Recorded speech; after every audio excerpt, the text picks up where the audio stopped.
Good evening. I'm Pinky Webb. Tonight we ask the questions, we tackle the issues, we clarify matters, and we get on point.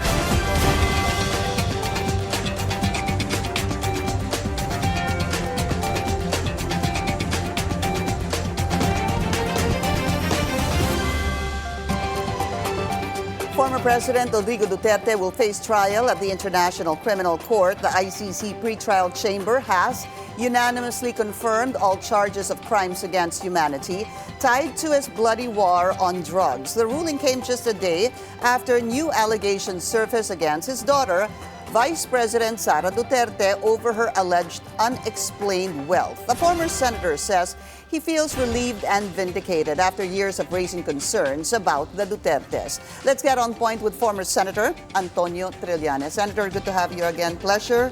Maraming salamat po sa inyong oras. Good evening, Ms. Pinky. All right. So, breaking news po yung nangyari kanina that matutuloy na po. Confirmation of charges, tuloy na po yan. The ICC pretrial chamber had decided on that. And kahapon po, yung issue naman on jurisdiction was also resolved via an appeal na nanggaling naman po sa Defense Council or the defense of the former president. Obviously, that would be two wins on the side of the prosecution and the alleged victims. What are your thoughts about that, sir? Well, dun sa regarding the jurisdiction, we have expected that. That's the fourth attempt ng Duterte camp to question the jurisdiction. Wala namang bago. They just kept on filing, and questioning the jurisdiction. So we expected that. But with finality na ngayon, this time, they cannot question it anymore. So dito na tayo. Next, yung confirmation of charges hearing. Again, we were very confident coming in na buo yung kaso na naipresenta ng prosecution ng ICC. At talagang we were expecting this also. But having heard na yung decision ng pre-trial chamber, at least na formalize na, and you can now move to the next stage, which is the start of the trial, which we would expect to begin siguro mga September or October of this year. That's what I was also wondering about. When I was in The Hague, I was wondering if matuloy po yung confirmation of charges, gaano katagal bago po mag-umpisa yung trial. And we were told there was no really specific period of time, but they would say could be from 3 to 6 months after a decision has been made. Any thoughts on what could happen from now until the trial proper begins? Marami pong preparations na gagawin for both sides. No? Itong period na to ay binibigay for the defense and the prosecution to prepare for the trial. Yung mga testigo nila, ebidensya nila, ayusin na nila. Then for the ICC registry, itong ICC registry kasi is an entity within the ICC na parang neutral siya. Siya yung administrative office. So ipe-prepare naman niya yung mga iba't ibang logistical requirements, let's say for both the defense and the prosecution. Kung may mga testigo dito, they can set up offices or interview rooms para hindi na lahat ng testigo pupunta doon sa The Hague. At least the peripheral witnesses pwede ng online na testimonies na lang. So ganon. Lahat yan ipe-prepare ng registry. So normally, this would take some time. Ang kinakuha nila is 6 months to a year based on historical mga presidents. No? Kaya yun yung expect natin. Kung September or October, I think that will be enough time para magawa yung mga yon. As I read it a while ago, Senator, I think ang pinayagan is about 539 victims, if I'm not mistaken. Tama ho ba? Basta't clustered into 3 po ito. No? Yung time ng mayor siya, nung presidente siya, tapos yung mga pinatay na mga karibal na drug lords nung panahon ni Duterte. So lahat yon cluster nila, lahat yon inapruban. At dumadami pa yun kasi, no? Tuloy-tuloy yung investigation as we speak, ha?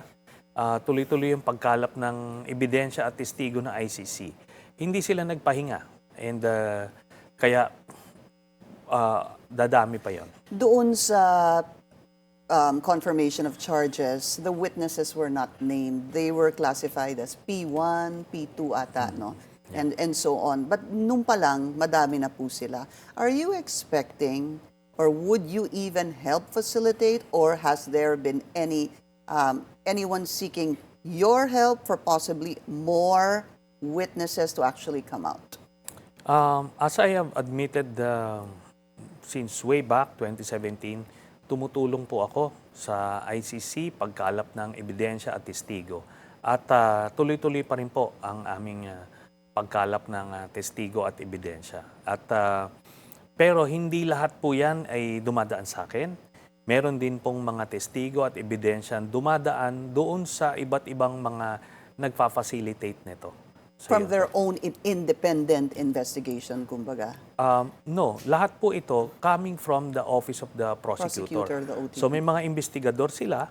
So meron silang mga local facilitators na kung saan sila nagko-coordinate, at yun po ang entire body of evidence na ipepresenta nila. Do you have any new witness that might be part of the trial, sir? Marami po. Maraming witnesses na lumalabas at eventually iba nandoon na, no? Yung si Garma was the latest one. Si Colonel Garma, umayag siya na maging testigo. So andoon na siya sa witness protection ng ICC. Meron pa ring mga iba na in transit, ika nga, doon. Tapos meron na rin naunang one of the original members din ng Davao Death Squad na bukod pa kay Las Cañas at Matubato. Meron na rin doon. At I think, But he's not been named. I've not heard... He's not been named, but hindi rin namin na ipresenta yun dito sa... Pero maaga pala, I think 2018 pa lang na ilabas na ito nung mga ibang nagpa-facilitate. During this time rather, I understand that, I could be wrong, but the defense can ask permission from the pretrial chamber to appeal the decision on the confirmation of charges. Kasi in confirmation of charges obviously was decided upon by the pretrial chamber. Yung jurisdiction naman was decided upon by the appeals court. Kasi sila po yung pinakamataas na korte doon. During this time, which we're talking about maybe 3 to 6 months on an average, there obviously is still that question on interim release, and it could be asked again. Do you think, what is your personal opinion, especially looking at, considering the age of the former president, would you be okay? Not that you will make that decision, but your personal preference, are you okay with sakaling magkaroon po ng interim release? Hindi po ako papayag na magkaroon ng interim release. Unang-una, alam natin ito sila Duterte na gagamitin nila yan. They will use that at iaabusuhin nila yung interim release na yan.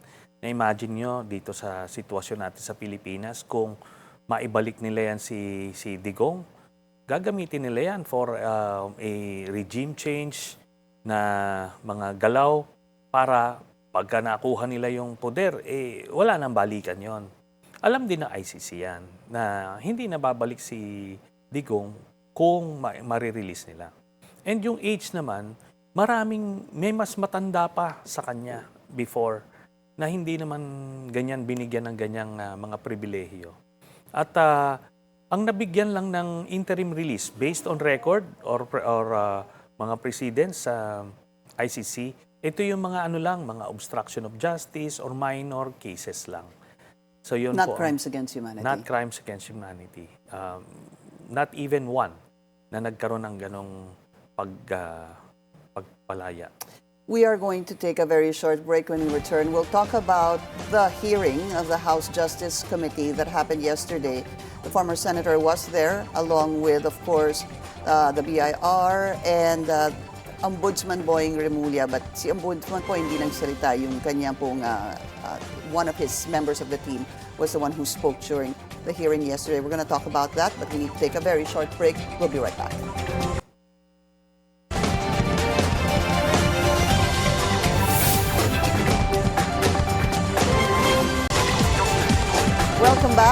Still with us, former Senator Antonio Trillanes. Sir, yesterday after the hearing, you were second to the last, I think, na tinanungan ng mga clarificatory questions. Ano po. Of course, binasa niyo po yung inyong affidavit.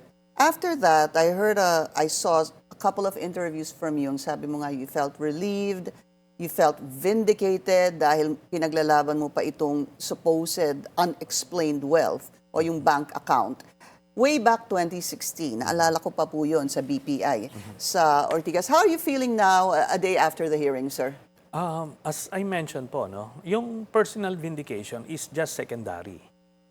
Because I knew from the start na totoo yung hawak namin. No? We validated it, we vetted it, at mismo si Digong inadmit yan. So alam namin na totoo yun. Na-relieve lang ako na formally and officially kinumpirma ng AMLAC na totoo yung mga hawak ko at na mga inilabas ko noon pa. So, pero ang pinakang ano ko doon, looking back, is sayang na tipong kung naniwala lang yung mga kababayan natin noon, 2016, sana malaking perwisyo yung naiwasan natin nung mga dark years of the Duterte regime. So, yun po. And siguro, it would have been a good thing for him na imbis na nakakulong sa ngayon, kung hindi siya nanalo noong 2016 dahil na ilabas ito, baka malaya siya ngayon sa Davao. Parang ganon. But it is what it is. Ganyan po ang tadhana. Dito tayo dinala. I just hope na ngayon na nakumpirma na totoo itong mga inilabas ko, magdudulot ito ng conviction ni Sara Duterte sa impeachment. I want to be factual about that, though. Tama, you can call it confirmed. Yes. But the AMLAC kept using the word similar. It seemed that the AMLAC executive director was quite careful. Kasi ang nangyari, just going back, is that nagpakita po kayo ng mga manager's check, hindi po ba, amounting to, let's put it at 188 million. 181 million. 181 million that supposedly went to the former president, the vice president Sara Duterte, Mayor Baste, Congressman Pulong, and even Hanilet and Kitty Duterte. So 181 po yun. Marami pong cheque kayong pinakita na manager's check. And then, nung kinompare sa AMLAC, kung may ganung pera, he kept saying similar. What did you think about that when the AMLAC was saying that? No. Ang kinumpirma, it was prompted actually by the questions of Congressman De Lima. Yeah. At ito, since ang pwede lang niyang itanong is yung kay Sara Duterte lang, so yung 3 transactions lang yung tinanong. The date and the amount. Kinonfirm ng AMLAC yung date and amount. Hindi na pwede i-confirm yung kung sino yung nag-issue ng cheque at kung anong bangko, ano yung bank account. But sinabi dun sa report ng AMLAC na galing ngayon kay Sammy Uy. So that much were confirmed by the Anti-Money Laundering Council. I'm going to jump into Sammy Uy already because sinabi niyo nga sa kanya galing to mga cheque to the Duterte family. Nagsalita po, and tinawag niyo po siyang drug lord, okay? Yes. And your premise there was a witness in the past who was saying that he was involved in illegal drugs, that he had a laboratory, allegedly, yun po yung inyong kwento. Nagsalita po si dating Secretary Manny Piñol at basically sinasabi niya na Sammy Uy, a collateral damage in the dirty game of politics. Kumbaga, ang sinasabi po ni Secretary Piñol, he is a legitimate businessman. Siya po ang may-ari ata ng napakalaking appliance store sa Davao. Marami po siyang kakilala. And yet, nagagamit daw siya dito dahil sa politika. At hindi siya drug lord. Yeah. Ito po yan. Una-una, kailangan mag-enter siya ng appearance. Ano ba siya? Who is Mr. Manny Piñol sa buhay ni Sammy Uy? Di ba? Okay. Tapos ganito, ang testigo nagsabi nito is si Arturo Las Cañas na original member ng Davao Death Squad. Nando dun siya sa inner circle. Siya nagbabantay ng mga shabu laboratory nila Sammy Uy, Michael Yang at Charlie Tan. At itong testimonya na ito yung pinakang pundasyon, pinakang angkla nitong ICC case na ngayon lang ay kinumpirma ng ICC. Mabigat po ang standard ng mga yan. Hindi ka pwedeng gumawa-gawa lang ng kwento at yun na pangahawakan nila. So yun po yan. Yung ICC pinaniwalaan si Las Cañas. Therefore, who are we to question yung mga standard ng ICC? Ito ngayon, sino paniniwalaan natin? Si Las Cañas o si Mr. Piñol? Ngayon, assuming, granting na totoo ngang legitimate businessman siya. Okay, ito na ngayon ang problema niya. Bakit siya ano ang negosyo niya na nagbibigay siya ng dividendo sa bawat miyembro ng Duterte na between 40 to 50 million pesos every 6 months. So he would have to back it up with the necessary tax returns, kung ano man yung negosyo na yan. Kailangan merong SEC documents yan, kung ano man negosyo na yan, na nagbibigay ng ganyang kalaking dividendo. Nung time na yon, this was 2011 to 2013. Okay, yan yon. Ngayon, pangalawa, nung tumatanggap si Sara Duterte ng mga cheque galing kay Sammy Uy, she was the mayor of Davao City. So bribery and corruption yan, which is an impeachable offense kasi hindi pa siya vice president doon, but still, corruption is corruption. Walang expiry date yan. Betrayal of public trust din yan dahil, yun na nga, nakikipag-deal ka sa isang drug lord o tumatanggap ka sa suhol, whatever the case may be. So, kahit saan sila pumunta, mabibitag sila dito. Do you need corroborative evidence to actually cement that allegation that this particular individual, Samuel or Sammy Uy, is a drug lord, sir? Yes, may corroborative evidence na yan kasi nga dun sa report nila Kernel Acierto, na report na yan yung grupo nila, di ba? Tapos itong si Charlie Tan naman doon sa magnetic lifters na implicate na siya by so many witnesses. So yung buong triumvirate nila as Las Cañas mentioned, through various corroborative evidence later on, lumabas. Ngayon, ito yan. The thing about ill-gotten wealth cases is, once na-establish mo na yung existence na ill-gotten wealth, then the burden of proof shifts to the accused. Kailangan mong i-prove ngayon that it's not ill-gotten. Na hindi ill-gotten yan. So, ngayon, kung sasabihin niya, okay, based on the evidence, tumanggap ka ng cheque kay Sammy Uy at this much, nung panahon na to, para saan yun? Saan mo nilagay yun? Ba't di mo dineclare sa SALN? So maraming mga offenses to. Yung non-declaration sa SALN, betrayal of public trust yun, and other high crimes. Yung pagtanggap niya sa drug lord, betrayal of public trust yun. Yung ill-gotten wealth, corruption, and bribery, impeachable offense. Do you find, are you looking at possibly any space or room for error that this particular individual is a drug lord? Wala na po, kasi insider information to.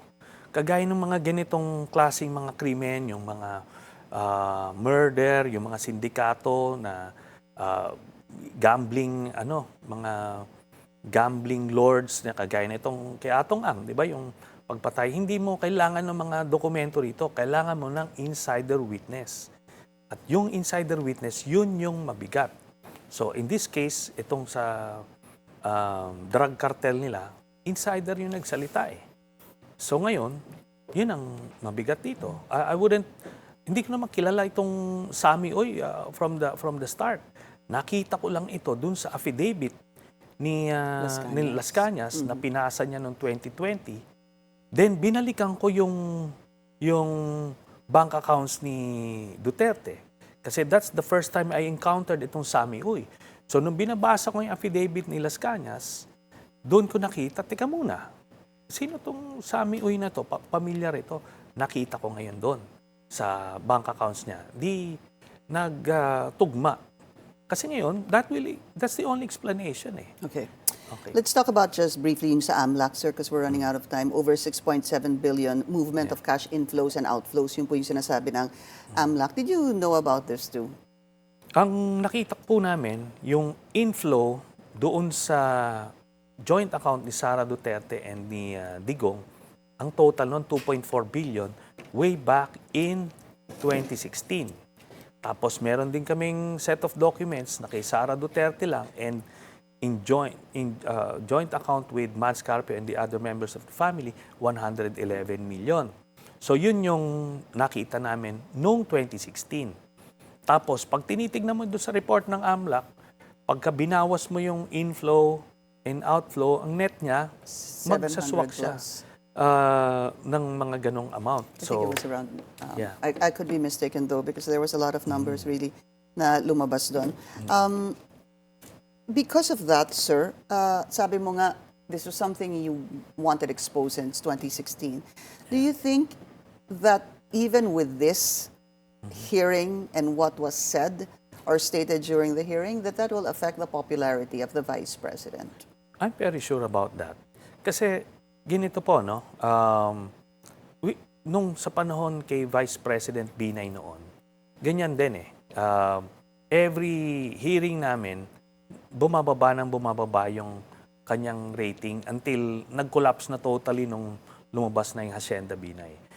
At some point, may mga moderate supporters si Sara Duterte. Yun ang mawawala dyan. Kahit maiwan sa kanya yung mga diehard supporters niya, would be around 25 to at most 30%. Kahit yun lang ang maiwan, wala na yun. It won't be enough to